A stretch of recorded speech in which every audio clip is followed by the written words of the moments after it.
नाशिकमध्ये 150 वर्षांनंतर ऐतिहासिक ध्वज फडकणार आहे। सिंहस्थ कुंभमेळ्याच्या पार्श्वभूमीवर धर्मध्वजाची उभारणी करण्यात येणार आहे। अयोध्येनंतर नाशिकच्या काळाराम मंदिरात हा धर्मध्वज फडकेल।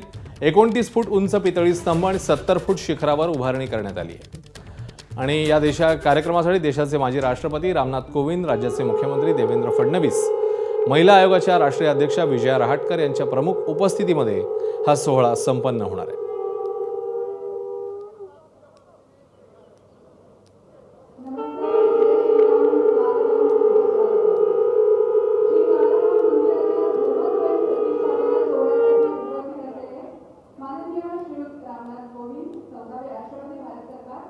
माननीय मुख्यमंत्री श्री देवेंद्रजी फडणवीस, माननीय स्वामी श्री गोविंद देवजी महाराज, श्रीमती विजया रहाटकर, अध्यक्ष राष्ट्रीय महिला आयोग, पद्मश्री श्री मिलिंद कांबळे, अध्यक्ष Dalit Indian Chamber of Commerce and Industry, Shri Girish महाजनजी, श्री दादा भुसेजी, श्री नरहरी शेवाळजी, श्री संजयजी सावकाजी, माननीय महापौर, माननीय आमदार श्री पात्रे, श्रीमती देवानी फर्नांडे मॅडम, सीमा हिरे मॅडम, राहुल ढिकले सर, उपमहापौर नाशिक, या सर्वांना मी तर नाशिकमधून ही थेट दृश्य आपण बघतोय। काळाराम मंदिरात हा धर्मध्वज फडकणार आहे आणि या कार्यक्रमासाठी प्रमुख नेतेगण उपस्थित झालेले आहेत। माजी राष्ट्रपती रामनाथ कोविंद, राज्याचे मुख्यमंत्री फडणवीस यासह विविध मान्यवर इकडे उपस्थित आहेत। शुभम बोडके आपल्याला या सगळ्या कार्यक्रमाचं वैशिष्ट्य आणि एकूणातच कार्यक्रमाबद्दल सांगतील। शुभम, नक्कीच आपण जर बघतो तर नाशिकच्या ऐतिहासिक काळाराम मंदिरावर आज धर्मध्वज फडकवला जातोय।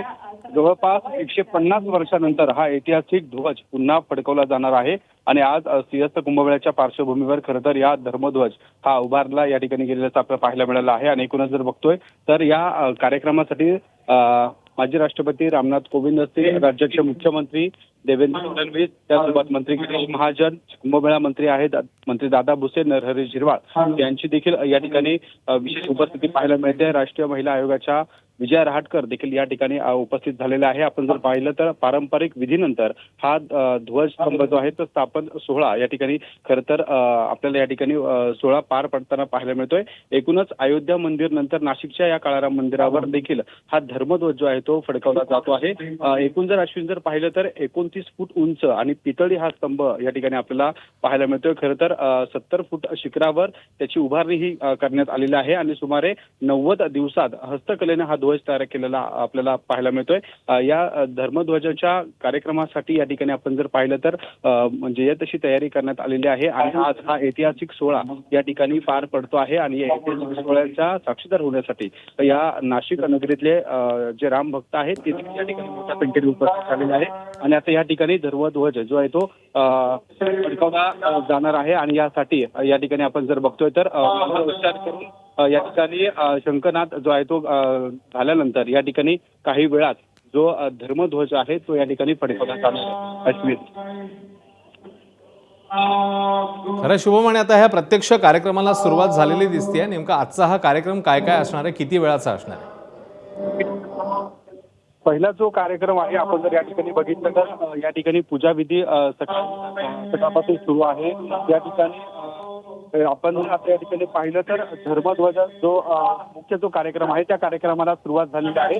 एकूणच 15 ते 20 मिनिटाचा हा कार्यक्रम असणार आहे। या ठिकाणी मंत्रोच्चार केले जात आहे आणि या ठिकाणी आजच्या या धर्मध्वजाचं जे संपूर्ण नियोजन आहे ते नाशिकच्या काळाराम मंदिराच्या पुजारी आणि विश्वस्त मंडळाकडून करण्यात आलेलं आहे। सकाळपासून या ठिकाणी वेगवेगळ्या पूजाविधी या ठिकाणी सुरू आहे आणि या ठिकाणी आपण जर पाहिलं तर सिंहस्थ कुंभमेळ्याच्या अनुषंगानं आजच्या धर्मध्वजाचं उभारणीचं जे काम आहे त्या कामाला विशेष असं महत्व खरं तर प्राप्त झालेलं आहे। आणि या ठिकाणी जवळपास 150 वर्षानंतर हा ऐतिहासिक ध्वज खरं तर फडकवला जात आहे आणि त्यासाठी अगदी भक्तिमय असं वातावरण देखील आपल्याला पाहायला मिळतंय। 15 ते 20 मिनिटाच्या या कार्यक्रमानंतर पुन्हा नाशिकच्या गोदाकाठी या ठिकाणी महाआरतीचं जे आयोजन करण्यात आलेलं आहे त्या ठिकाणी देखील जे सगळे मान्यवर आहेत ते त्या ठिकाणी पुढे जाणार आहे आणि त्या ठिकाणी राज्याचे मुख्यमंत्री जे आहे देवेंद्र फडणवीस यांच्या हस्ते आणि देशाचे माजी राष्ट्रपती रामनाथ कोविंद यांच्या प्रमुख उपस्थितीमध्ये हा जो सोहळा आहे तो या ठिकाणी पार पडतोय।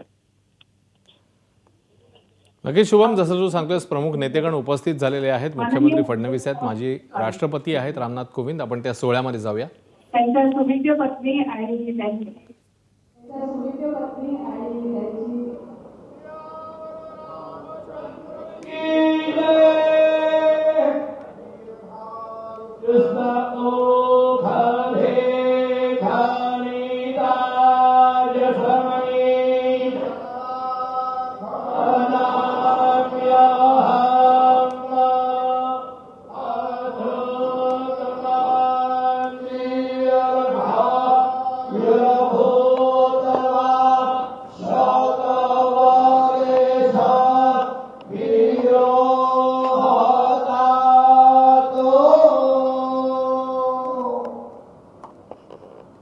व्हॉल्यूम थोडा कमी करा.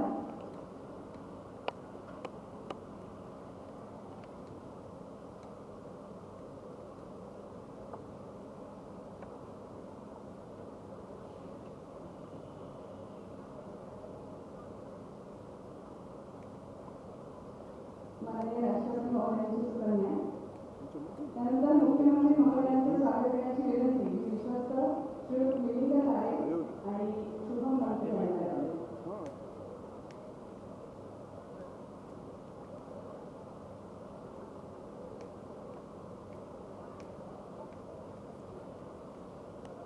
नाशिकमध्ये यंदा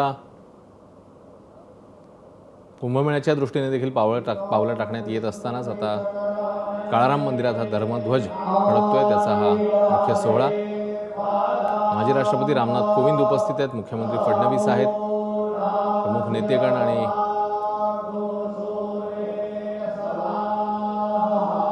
अन्य महत्त्वाची मंडळी ही उपस्थित आहेत.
धन्यवाद. सर्व मान्यवरांचे स्वागत. धर्मध्वजाची प्रतिष्ठा तर नाशिकच्या या कार्यक्रमाला सर्व प्रमुख नेतेगण, त्यासोबतच कुंभमेळा मंत्री गिरीश महाजन, मंत्री दादा भुसे, त्यासोबतच नाशिकच्या स्थानिक आमदार ही सगळी मंडळी उपस्थित आहेत. काळाराम मंदिरावर हा धर्मध्वज हा आता फडकतो. याचा मुख्य सोहळा 15 ते 20 मिनिटं साधारण हा सोहळा चालेल, जसं आपल्या प्रतिनिधींनी सांगितलं. मुकुल कुलकर्णी आपल्याला ताजी माहिती देतील या संदर्भात. मुकुल, या आजच्या सोहळ्याचं महत्त्व आणि एकूणातच आता कुंभमेळा देखील तयारी कुंभमेळ्याची सुरू असताना होत असलेला हा सोहळा. मुकुल. बरोबर आहे, अनन्यसाधारण असं महत्व या सोहळ्याचं आहे. आपण बघतोय देशाचे माजी राष्ट्रपती रामनाथ कोविंद, त्याचबरोबर राज्याचे मुख्यमंत्री देवेंद्र फडणवीस यांच्यासह कुंभमेळा मंत्री आणि इतर मंत्री आता पुढे सरसावलेले आहेत. आता एक पालखी ठेवण्यात आलेली आहे, त्याच्यामध्ये धर्मध्वज आहे. या ध्वजाचं सुरुवातीला आता पूजन केलं जाईल. मुख्यमंत्री यांच्या हस्ते, त्याचबरोबर माजी राष्ट्रपती यांच्या हस्ते या ध्वजाचं आता पूजन केलं जात आहे. इथलं जे ब्रह्मवृद्ध आहे त्यांच्या साक्षीनं मंत्रोच्चाराच्या साक्षीने हे पूजा विधी पार पडत आहेत आणि त्यानंतर अवघ्या 5 मिनिटांमध्ये काळाराम मंदिरावर कळसावर जो एक ध्वजस्तंभ उभारण्यात आलेला आहे. 21 फूट उंचीचा हा पितळी धातू मधला ध्वजस्तंभ आहे. त्यावर धर्मध्वजाची प्रतिष्ठापना ही केली जाणार आहे. आपण बघतोय सकाळपासूनच या निमित्तानं विविध धार्मिक विधी पार पाडले जात होते. मंत्रोच्चाराच्या साक्षीने विविध पठण इथे केलं जात होतं. 18 पगड जातीचं प्रतिनिधित्व असावं यासाठी 18 पगड जातीचे वेगवेगळे जोडपे त्यांच्यासह इथे पूजाविधी पार पाडण्यात आलेली होती आणि आता कुठेतरी पूर्णाहुती होऊन हा क्षण ऐतिहासिक क्षण आलेला आहे, ज्यावेळी श्री क्षेत्र काळाराम मंदिराच्या कळसावर धर्मध्वज हा फडकवला जाणार आहे. अयोध्येतील राम मंदिराच्या धर्तीवर हा ध्वज आहे. या ध्वजाची वैशिष्ट्य जर सांगायची झाली तर या ध्वजावर हनुमानाची प्रतिमा आहे. त्याचबरोबर रघुवंश श्रीराम हे रघुवंश कुळातले होते, त्यामुळे ओम आहे सूर्याचं प्रतीक आहे आणि या धर्मध्वजावर जय श्रीराम असा नारा देखील देण्यात आलेला आहे. त्यामुळे एक प्रकारे कुंभमेळ्याच्या सुरुवातीच्या अनुषंगाने या संपूर्ण धार्मिक सोहळ्याकडे बघितलं जातं. खरं तर या आधी देखील काळाराम मंदिरावर अशा स्वरूपाचा धर्मध्वज होता, मात्र कालांतराने तो धर्मध्वज हा खंडित झालेला होता. गेल्या अनेक वर्षापासून हा धर्मध्वज इथे लावण्यात आलेला नव्हता, परंतु आता कुंभमेळा तोंडावर आहे आणि या कुंभमेळ्याच्या पार्श्वभूमीवर नाशिकच्या ऐतिहासिक काळाराम मंदिरामध्ये हा ऐतिहासिक सोहळा आपल्याला बघायला मिळतोय. खरंय मुकुल, ऐतिहासिक क्षण सिंहस्थ कुंभमेळ्याच्या पार्श्वभूमीवर आजचा दिवस हा त्या अर्थाने फार महत्त्वाचा. काळाराम मंदिरावर धर्मध्वज फडकतोय आणि मंत्रोच्चाराच्या पठणामध्ये हा कार्यक्रम संपन्न होतोय. थोड्याच वेळात गोदावरीची आरती देखील होणार आहे असंही आपल्याला आपल्या प्रतिनिधींनी सांगितलं. अयोध्येनंतर नाशिकच्या काळाराम मंदिरावर हा धर्मध्वज फडकतोय.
आहे. आपण स्टेजवर स्थानापन्न पुन्हा व्हायचं. आप सन्माननीय मुख्यमंत्री चला सर्वप्रथम त्यांनी मंडपाचं बसले. चला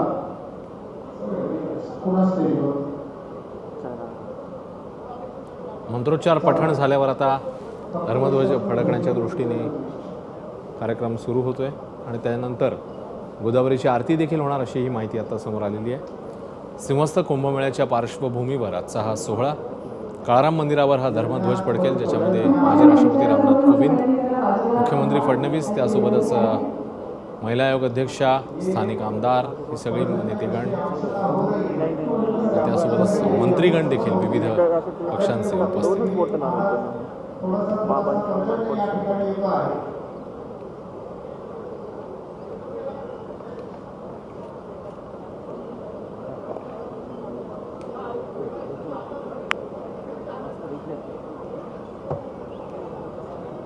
हा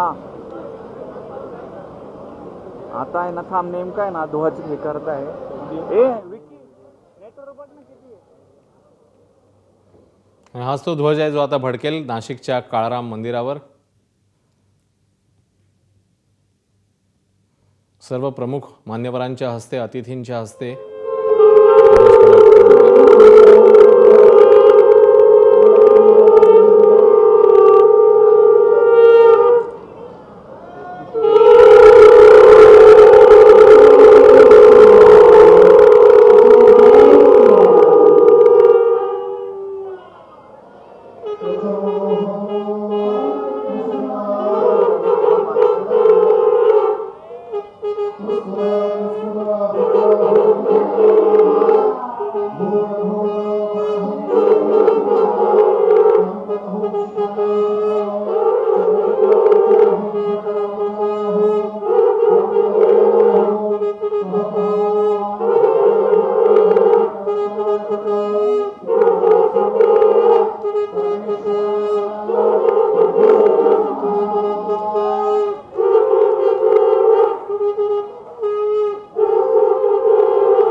सर्वांनी शांत राहायचंय.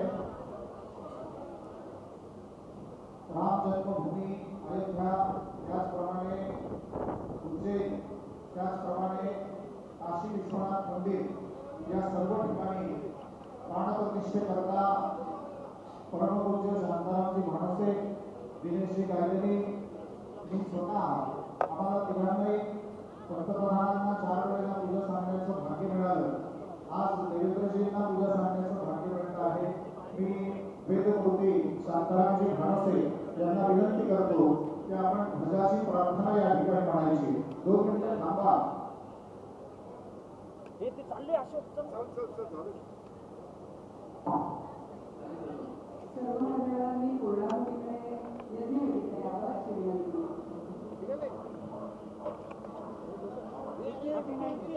चला थांबा थांबा. हॅलो हॅलो मीडिया तुम्ही थांबा. 2 मिनिटं जाती म्हणून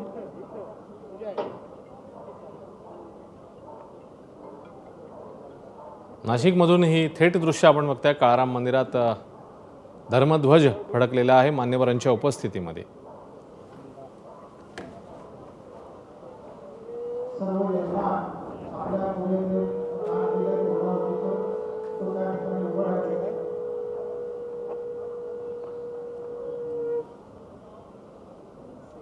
पूर्णाहुतीचा संकल्प केलेला आहे. पूर्णाहुती आमचे जे ब्रह्मवृंद आहे त्यांना कृपया येऊन द्या मंत्र म्हणण्याकरता. थोडं मागे सरका.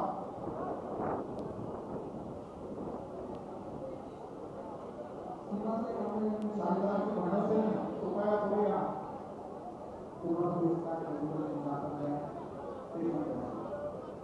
हरि ओम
हात वर करून घे